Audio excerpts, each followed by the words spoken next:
Good evening, everyone, and Happy New Year. This is Nigon of Nigon's Electronic Creations, and I want to go over this saber I installed.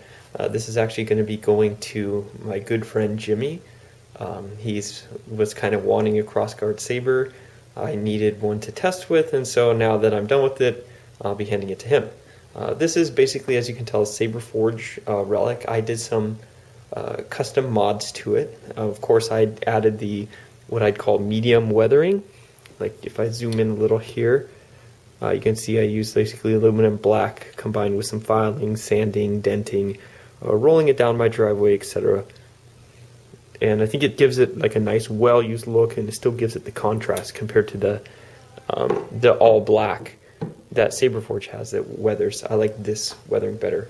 The other main custom thing I did is this back. I actually, with my new lathe, which some of you may have seen that I got, which is really great, the TAG mini lathe. So I actually bored this out so that the 28mm fits from behind here.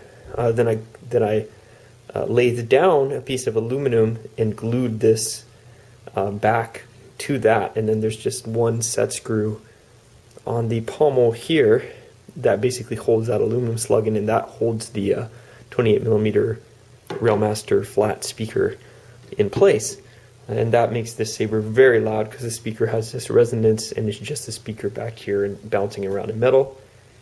And that's pretty much it for the custom stuff. The rest is pretty standard. I did use 3 Z6 LEDs, and because of that I went ahead and used a 26 650 IMR battery, so I can make sure I could drain enough power to act like so that all 3 LEDs would be powered enough.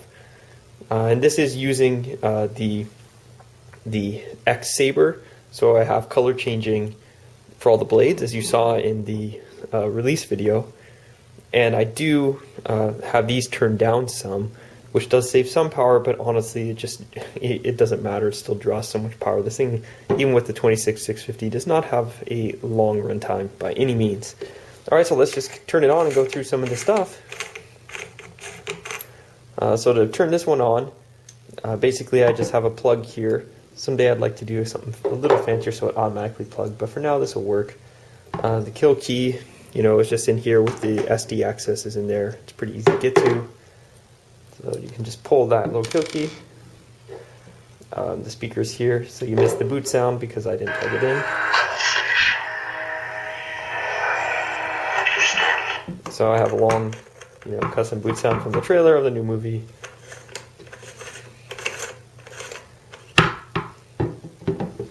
Alright, and let's hit the big light and leave the small light. And now we can see. So there's that X-Saber. You see the extension again, and then I have, I use the config editor to auto-generate these 2 extension sounds. So that works pretty well. By the way, this is the new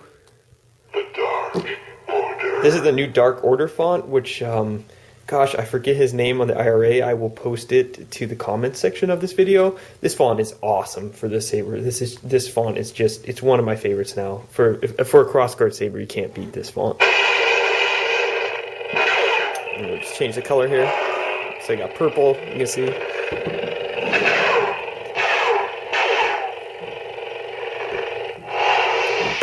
Do some other fonts here. Standard issue. Really nice orange color for the blast. It's got like a white lockup. This is pretty nice color set here. Let's go to some more. Let's go to like another dark side one. Let's go to this. That sounded pretty nice. This one I don't have color changing. I just have the effect sound when you twist it. Let's see if I can do it again.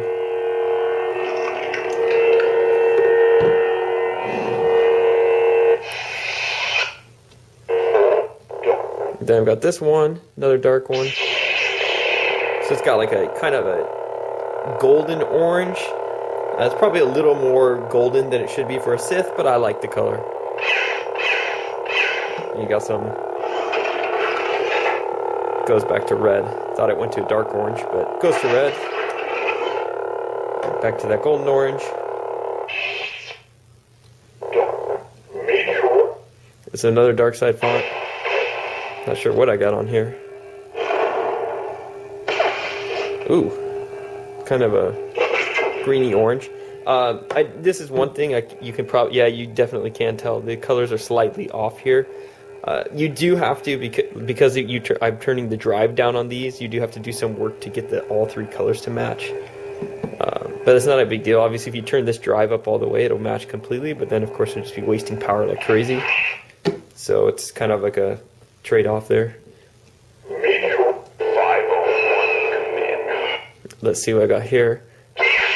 Yeah, this one I got a single blade, but the effect comes on to the sidebars.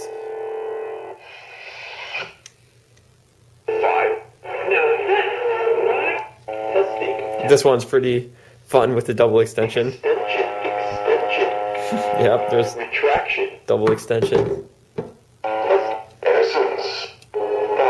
And then this one I think I have just a single blade on, just in case you want to turn on the lights and, you know, you want to turn on the lights and not waste power by having all those LEDs drawing a ton of amperage. Now, one thing that I don't know if anyone picked up on, and I'll just tell it because I don't like to make people wait too long, but you might have noticed, wait a minute, I just went through like, I don't know, about 11 fonts or 12 fonts or something. And yeah, Spark Color obviously only supports 6 fonts. So what the heck is going on? I released a Spark Color 2 and a Spark 2. Well, I went ahead and because this crossguard thing was so cool, I went ahead and ported the crossguard from the Spark Color 2 into the Igniter 2 firmware. So by tomorrow on my site, and when the new boards ship, you'll also have the X-Saber functionality available on the Igniter 2. This is not going to be a full release of Igniter 2. I'll just call this, you know, like Igniter 2 Rev 1 or something. The real, like, you know, I2, R2 will be coming sometime soon, hopefully into the year. But hopefully this will allow you guys that, you know, want to have a crossguard but want all the feature of Igniter. It's ready to go. All right, thanks for looking, everyone. Hope to talk to you on the Nigon's Electronic Creation Facebook page.